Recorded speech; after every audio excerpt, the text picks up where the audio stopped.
Hi, my name is Jakub, and the following 30 minutes, I will speak about Holochain, and we will end the talk by inviting one of the Holochain developers, who will be here available to answer questions which come from the audience. So for today, we'll touch upon a short introduction or basics, like the context why I came to Holochain and why should anyone be interested in the technology. What are the problems Holochain actually tackles, and in order to be able to tackle what Holochain is, we will look a little bit into what it is not. I'll try touching up a little bit on the architecture and architecture of how actually hApp looks like. And when I say hApp, I mean DApp, but like distributed application and Holochain, and mention some use cases. So I will, in the beginning, just a quick survey. So how many of you actually heard of Holochain? Okay, so and how many of you know a lot about it or tried coding in Holochain? Good. And how many of you hate it from principle? Like just already now? Good. Cool. That's good. So what actually is Holochain, and why should we be interested in it? So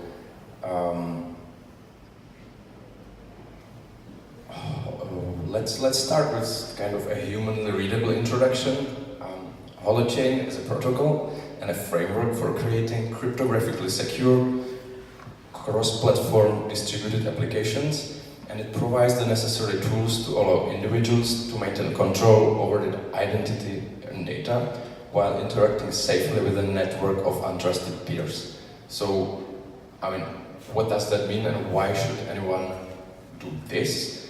So, I will start with the basic problem or a set of problems that the Holochain teams actually set to solve through building Holochain. And so if we look back, like quarter of century back, on how the internet was actually starting, so we could say it was a decentralized system. Every actor, every node was able to publish their own data. The scientists were encouraged to publish and host and serve their data over the networks, over the distributed networks. But one of the problems was that there was not enough trust. Like, how could you ensure that you can trust the peers, that they are what they are, and they will be, you can trust their intentions and data. So let's say let's stay with this as just kind of this overall problem set that Holochain is trying to solve. And of course there was blockchain, which came to kind of tackle the problem of trustlessness or trust within systems, and with scaling trust. So this would be kind of the main stage. Like what are we looking at? But let me get a little bit back to why I'm here and why I'm speaking about it. So I studied IT here in Brno for a few years. Then I switched to psychology, and then I got interested in kind of non-evil reputation systems and systems similar to Web of Trust. And I met the Holochain team like a year and a half ago in Liechtenstein on one of their hackathons, and I was really interested in like how they approach the things, because within like a few days I found that the team is really, like the people are coming from organizational background. So this is like one of their higher ambitions was actually improving like organizational culture and not necessarily delegating trust somewhere else, but building systems that actually facilitate trust. So so that was kind of my first exposure, and then I attended a few hackathons, and now I'm like learning to code in Rust and WebAssembly, which is the technology, like the part of the technology stack it is implemented in. And so this is kind of my slice of the pie. I can speak about a little bit of the technology, a little bit of the use cases. So I said it was not a blockchain, and I think I should elaborate on that a little bit. It is not a blockchain in sense that there is a global ledger, or there is a global ledger and global kind of truth. So it means that there is not every node in the system is actually storing the whole history of all transactions. So I guess that would be the main difference. And it's also not a cryptocurrency. What is much more native to Holochain is mutual credit systems. So it's kind of like double entry accounting, which is kind of cryptographically signed. And I will get into that a little bit more. And yeah, of course, it's not a solution that is good for all use cases. Yeah, it's not the save all solution.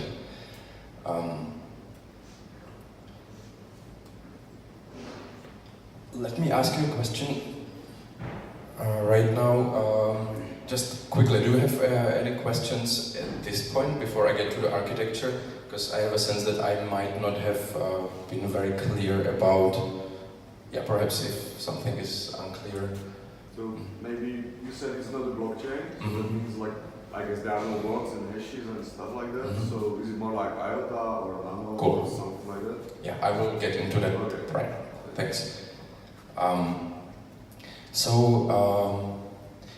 Before I go to like what are the actually cryptographical elements and other elements on the stack, I will just make a few distinctions. So when I speak on Holochain, about Holochain, there was similar to blockchain. Blockchain can mean a lot of things. So here, when I speak on blockchain, I will be speaking about like open source framework or a protocol.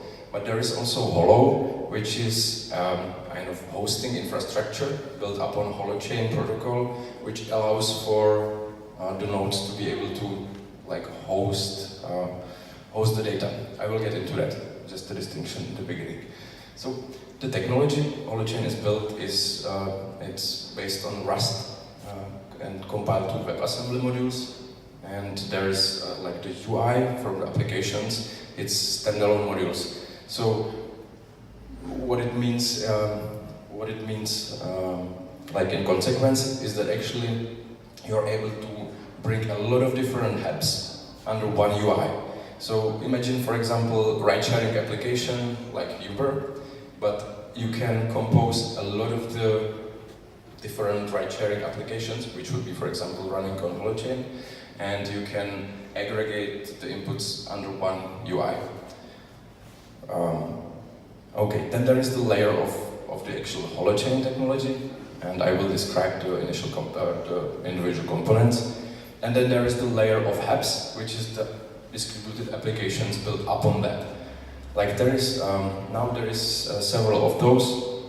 One of them is the hosting infrastructure, which I mentioned, Holo. Another one is, for example, the layer for distributed public key infrastructure, and basically private the identification and identity services, and the whole host of other applications. So I will not be going into the comparison because we have some time limitations, but you can at least check a little bit what is the actual consensus model across similar, or at least apparently similar projects. Cool. And when I will be describing the components, I will relate it to a very simple kind of prototypical minimal product or prototype, which is called Clutter, and it's a decentralized version of Twitter. So instead of tweeting, there is meowing, and so there's meows instead of treats.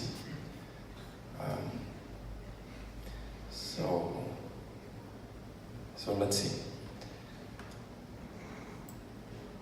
So when we say that the applications are working with some kind of data integrity, what I mean by that is that when you are logging in or signing in into an application, like for example distributed Twitter, there needs to be some kind of rules that all of the participants are playing by. Playing by, what I mean about that, for example, in distributed Twitter or Clutter,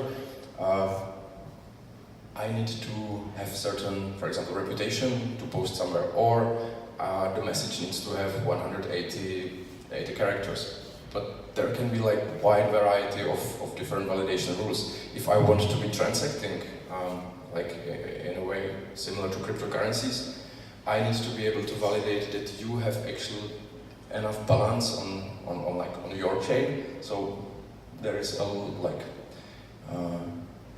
so this is all, we can see this as a validation logic. And this validation logic is set in the DNA, so-called DNA, which is kind of the core of the logic or the consensus of the given application.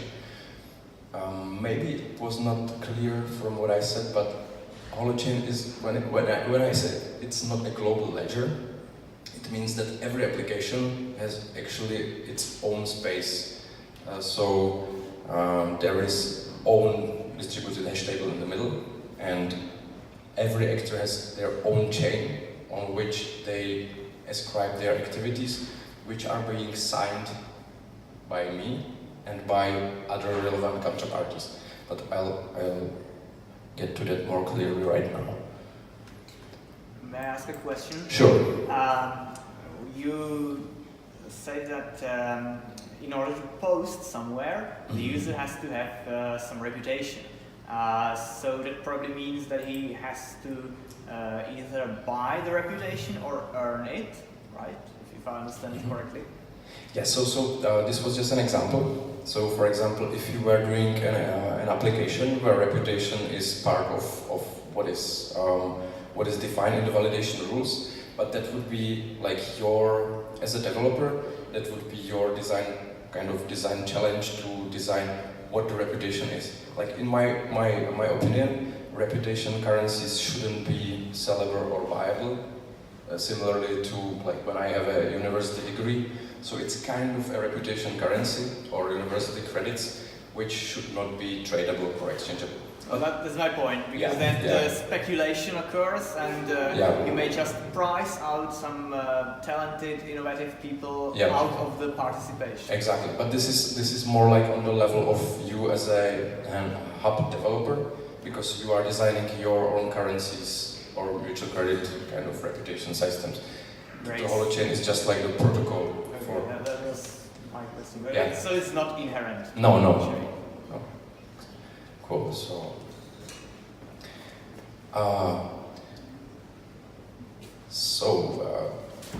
One of the main things that you can hear when someone mentions Holochain is that it's agent-centric as opposed to data-centric.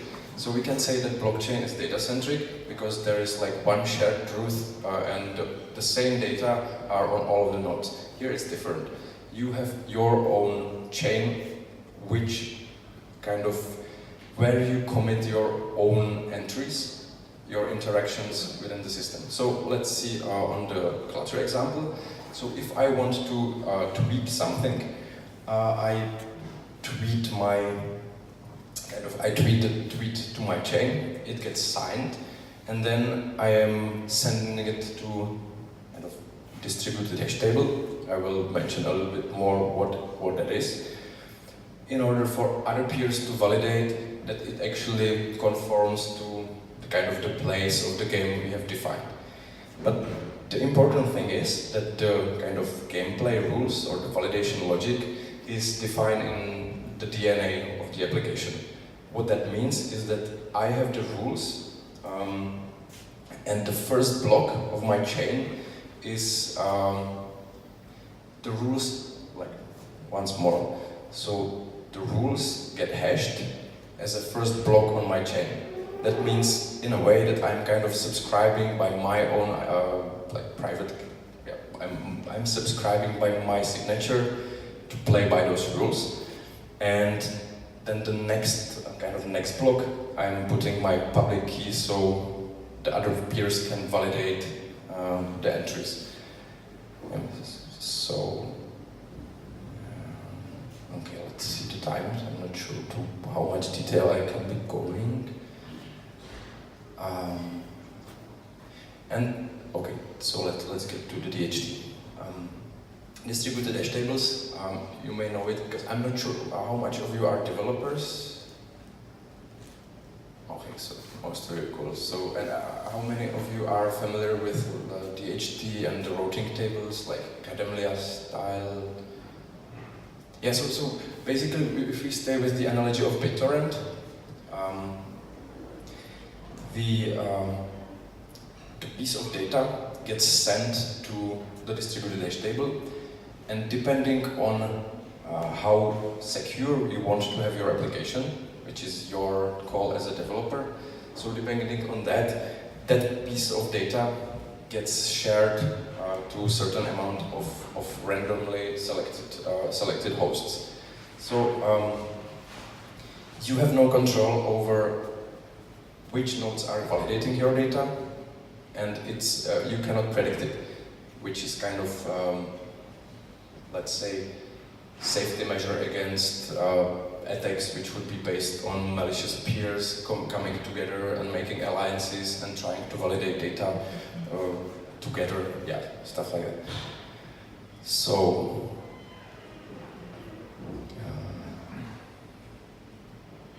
let's make it still a little bit more tangible. So I send the tweet towards the hash table, distributed hash table, and immediately several nodes will be auditing my chain whether actually this new entry is conforming to the rules the whole application or the whole like the network is conformed to. If yes, they will commit it to the distributed hash chain, so the tweet is sitting there.